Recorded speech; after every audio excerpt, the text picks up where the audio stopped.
마음이 아픈 사람은 가장 먼저 아프지 않은 척을 한다. 아빠는 공황장애다. 65년 만에 가는 첫 해외여행 비행기에서 아빠는 청심한 두 알을 먹고 외쳤다. 멈춰. 팔기통으로 펌핑 중인 자신의 심장에게 한 말이었다. 승무원은 급히 다가와 물었다. 선생님, 괜찮으세요? 주변 승객들은 하나둘 아빠를 주목하기 시작했다. 아빠는 차분히 답했다. 저 빼고 가셔요.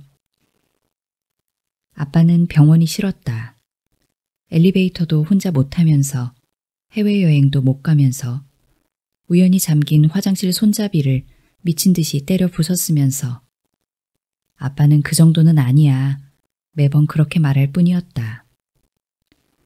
58년 개띠 중년 남성에게 병원은 여전히 비정상의 상징이었다. 아빤 정상인이고 싶었다. 그게 속이 뻔한 거짓말일지라도. 드라마 정신병동에도 아침이 와요의 주인공 다은 역시 비슷했다. 엄마, 난 저 사람들이랑 다르잖아. 난 정상인이잖아. 정신병동 간호사가 정신병원에 입원한다니 다은은 정말로 미칠 지경이었다.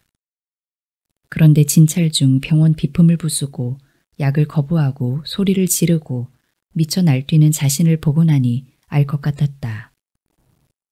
아, 나 진짜 아프구나. 아픈 게 내 탓은 아니잖아요. 다은은 환자들에게 골백 번도 더한 그 위로가 필요했다. 사실이었다. 다은의 병을 다은의 탓으로 돌리는 건 지나치게 잔인한 비약이었다. 하지만 남들에게는 한없이 간편했던 그 한마디가 자신에게는 왜 그리도 어려웠던 건지. 다은은 거의 반년에 가까운 시간을 돌고 돌아서야 자신에게 그 한마디를 건네줄 수 있었다. 사람 일이란 참 알다가도 모를 일이다. 아마 우리 아빠도 비슷했겠지. 이 정도는 별거 아니야. 아픈 게 아니라 그냥 조금 놀란 것뿐이야 라는 간편한 요약이 아빠의 마음에 가장 큰 후유증을 남겼을 것이다. 창피해서, 무서워서, 인정하기 싫어서, 돌이킬 수 없을 것 같아서 우린 여전히 보이지 않는 곳에서 아프다. 마음이 아픈 사람은 언제나 가장 먼저 아프지 않은 척을 한다. 고통의 크기보다 인증받을 수 없다는 두려움이 우릴 더 아프게 하기 때문이다.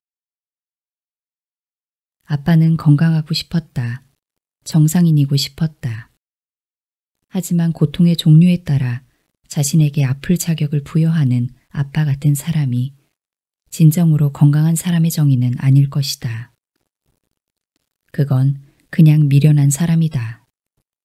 진짜 건강한 사람이란, 튼튼한 인간이란 무슨 일이 있어도 절대 아프지 않은 사람이 아니라 고통이 찾아올 때 가장 먼저 자신에게 말해줄 수 있는 사람이다. 더 아프기 전에 얼른 병원부터 가자. 우리 좀 더 자주 아프자. 그리고 빠르게 낫자. 아프지 않기보다는 빠르게 나을 줄 아는 사람이 되자. 우린 그렇게 많은 것을 미워할 능력이 없다. 바야흐로 대혐오 시대다. 누군가를 조롱하고 내려치는 게 당연해진 사회. 도대체 월급 200만 원, 300만 원 버는 것이 왜 조롱당해야 하는 걸까? 무신사 랭킹 상위권에 있는 옷을 사입는 것은 또 왜 비웃음을 당해야 하는 건지. 혐오는 어그로가 끌리니까? 조회수와 돈이 터져서? 맞는 말이다. 분명 혐오는 돈도 되고 어그로도 잘 끌린다. 그런데 본원적인 이유는 따로 있다. 자존감. 그렇다. 지겹지만 또 자존감 얘기다. 다만 조금은 다른. 포털사이트 국어사전에 자존감을 검색하면 이런 뜻이 나온다. 자신이 사랑받을 만한 가치가 있는 존재라는 믿음. 풀이에서 알 수 있듯 자존감에서 의외로 중요한 건 남이다. 자신이 사랑받을 만한 가치가 있냐 없냐는 안타깝게도 타인의 평가를 통해 완성되기 때문이다. 하지만 알다시피 우리 사회는 타인의 사랑을 받기 위한 난도가 S랭크인 곳이다. 다시 말해 누구든 나를 우쭈쭈하며 올려줘야 차오르는 것이 자존감의 실제 모습인데 아무도 그래주지 않으니 답은 한 가지인 것이다. 남을 내려치는 것. 슬프지만 이게 나 하나 건사하기도 벅찬 이 시대에 나이, 성별, 세대를 넘어 남의 옷과 연봉, 말투와 같은 습관까지 내려치는 이유다. 남을 내려친다는 건 반대로 내 위치가 올라간다는 뜻이기도 하니까. 때때로 맘씨 좋은 어른들은 남의 눈을 신경 쓰지 마세요. 당신은 당신 그 자체로 멋져요 라는 위로를 들려주기도 하지만 요즘 우리에겐 좀 더 현실적인 주문이 필요하다. 우리 서로를 그냥 좀 내버려 두자. 사람을 미워하는데도 체력이 든다. 시간도 들고 감정도 들며 때때로 큰 돈도 든다. 모두 이득 없이 낭비하기엔 너무나 소중한 가치들이다. 그 가치들을 지키기 위해서라도 우린 서로를 좀 더 내버려둬야 한다. 사랑은 아니어도 넌 그렇구나 정도의 건조한 존중은 보내줘야 한다. 혐오가 혐오를 부르듯 존중이 존중을 불러올지도. 혹 그럼에도 마음속 혐오가 사라지지 않는다면 생각해보자. 도대체 이 혐오는 어디서 온 것일까? 정말 내 안에서 왔을까? 아니면 돈과 관심이 절실한 미디어나 SNS에서 온 것은 아닐까? 한번 곰곰이 생각해보자. 우린 그렇게 많은 것을 미워할 능력 없이 태어났다. 기분이 성격이 되지 않게. 출근길 미안하다는 인사도 없이 어깨를 치고 가는 할아버지에 울컥 화가 났다. 매너 없네. 왜 저래? 사과해야 하는 거 아니야? 요즘은 왜 이렇게 짜증나는 일이 많은 걸까? 가뜩이나 날도 더워 죽겠는데. 해소되지 않은 짜증은 회사에 도착해서도 이어졌고 그날은 유독 작은 일들에도 열이 뻗쳤다. 거래처에서 약간의 갑질을 당했다.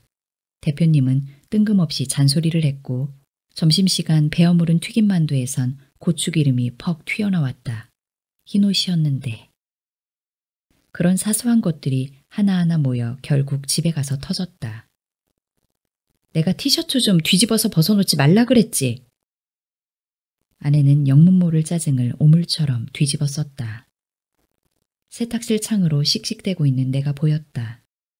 그토록 혐오하던 인간들과 다를 바 없는 모습이었다. 해소되지 않은 기분은 성격이 된다. 작은 짜증으로 시작된 기분은 일상에 대한 분노로 이어지고 속속들이 헤쳐 모여 결국 더러운 성격으로 완성된다. 어떤 성격으로 살고 싶은지는 빼곡히 적은 새해 다짐이 아니라 일상을 어떻게 다루는지에 달려 있었다. 그래서 요즘은 화가 나면 일단 3초를 센다. 3, 2, 1. 숫자를 끝낸 뒤 나만 들을 수 있는 작은 소리로 주문을 외운다. 그럴 수 있지. 이 간단한 주문은 불타던 세상을 조금이나마 미지근하게 식혀준다. 물론 이따금 이 주문으로도 처리되지 않는 거대한 감정을 만날 때도 있다. 3초는커녕 30일로도 해소되지 않는 뜨거운 감정 앞에서 나는 또 무력함을 느끼지만 그렇다고 내 성격의 주도권을 내가 싫어하는 인간들에게 넘겨주고 싶지는 않다. 나는 그렇게 나쁜 사람이 아니다. 나는 그들과 달리 이해할 수 있는 것이 여전히 많은 사람이다. 나는 내 감정쯤은 스스로 해소할 수 있는 넓은 마음의 소유자다. 내일도 내 세상에는 수많은 짜증이 튀어나올 것이다. 날선 댓글과 혐오 섞인 기사, 그리고 어깨를 툭 치며 새치기를 하는 성격 급한 할머니까지. 내 하루를 망칠 분노는 꼭 그러지 않았으면 하는 순간 튀어나와 나를 시험할 것이다. 이래도 화를 안 낼 거냐고. 하지만 그건 내 성격이 아니다. 잠깐의 기분이다.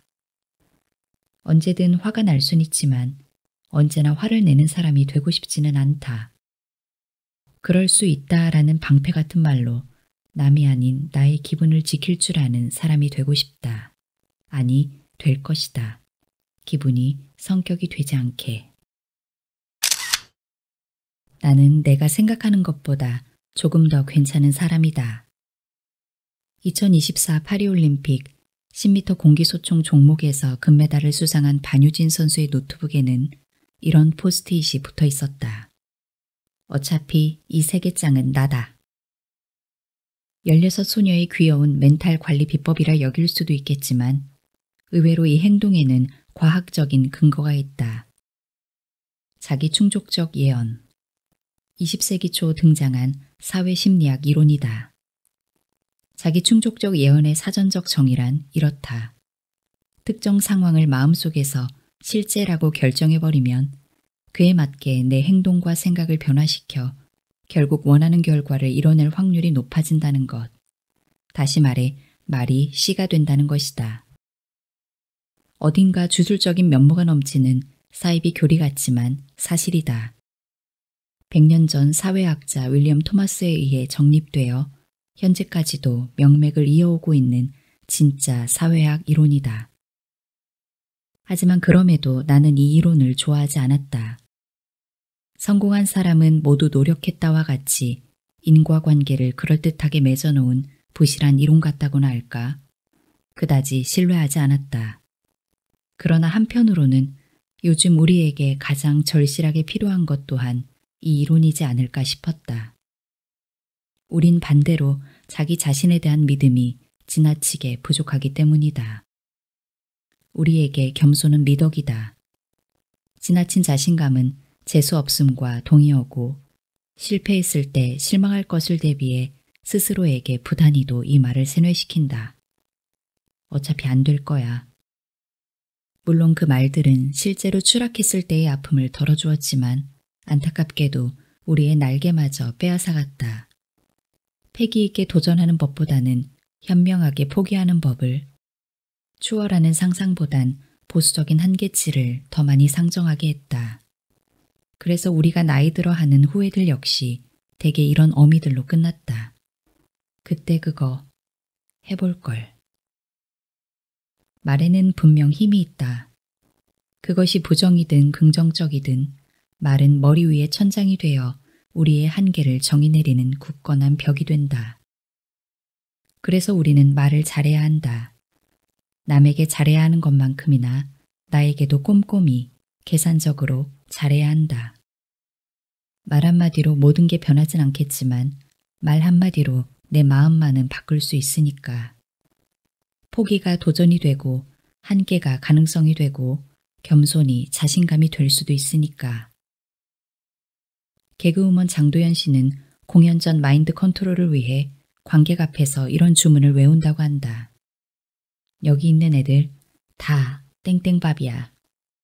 국내 최연소 금메달리스트 반효진 선수 역시 평소 꾸준히 생각해왔다고 한다. 나도 부족하지만 남도 별거 아니다. 우리가 스스로에게 해줘야 하는 말 역시 그런 것 아닐까? 지독히도 열심히 달려온 스스로의 허파에 바람 좀 팽팽하게 넣어줘도 괜찮을 것이다. 자신의 노력을 좀 더 믿어보자. 열심히 해온 스스로에게 조금 더 큰 가능성을 쥐어주자. 우린 언제나 내가 생각하는 것보다 조금 더 높이 날 수 있는 사람이다. 우린 너무 쓸데없이 불행하고 너무 복잡하게 행복하다. 불행은 계절 같은 것이라 생각했다. 시간이 지나면 달라지는 계절처럼 불행도 견디고 견디다 보면 사라질 거라고 굳게 믿었다. 그런데 아니었다. 봄에서 여름으로, 여름에서 가을로, 가을에서 겨울로, 겨울에서 다시 봄으로. 불행은 이름만 바꿔갈 뿐 지치지도 않고 내 옆을 꼭 지켰다. 더위가 사라지면 안구건조증이 찾아왔다. 안구건조증이 잦아들면 콧등을 베는 추위가 마중했다. 추위마저 누그러지면 미세먼지가 시작됐다. 오랜 시간 불행을 마주하며 내가 알게 된 사실이란 결국 그런 것이었다. 불행이란 기다린다고 사라지는 것이 아니라는 것. 필사적으로 도망치고 막아내야 하는 것이라는 것.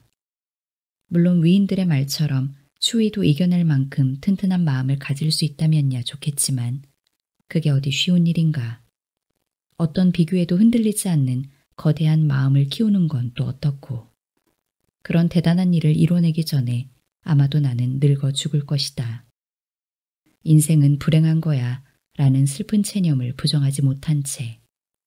그럴 바에 차라리 옷을 더 단단히 입고 집안의 보일러를 낭낭하게 트는 쪽을 선택한 것이다. 어떤 비교에도 흔들리는 좀생이 같은 내 마음을 너무 잘 알기에 나를 작게 만드는 모든 것들에서 멀어지는 쪽을 선택했다. 이 책에 나온 모든 이야기들은 그런 목적에서 쓰였다. 불행을 이겨내기 위함이 아닌 쓸데없는 불행은 거부하기 위해, 이른바 불행에 대한 수비력을 기르기 위해서. 이제 그 이야기도 여기서 끝이다. 이 조촐한 끝에서 나는 마지막으로 당신에게 바란다. 당신이 행복하기에 앞서 쉽게 불행해지지 않는 사람이 되었으면 좋겠다.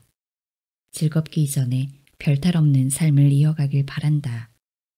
매일같이 찾아오는 여름철 모기마저 수행이라 버텨내는 사람이 아니라 꼼꼼히 방충망을 치고 모기향을 켠 뒤 잔잔한 밤을 보낼 줄 아는 현명한 사람이 되길 바란다. 이 책이 당신에게 그런 마음을 전해주었길 진심으로 바라며 이만 이야기를 마치겠다. 행복해지길, 아니 불행해지지 않길 바라는 마음으로.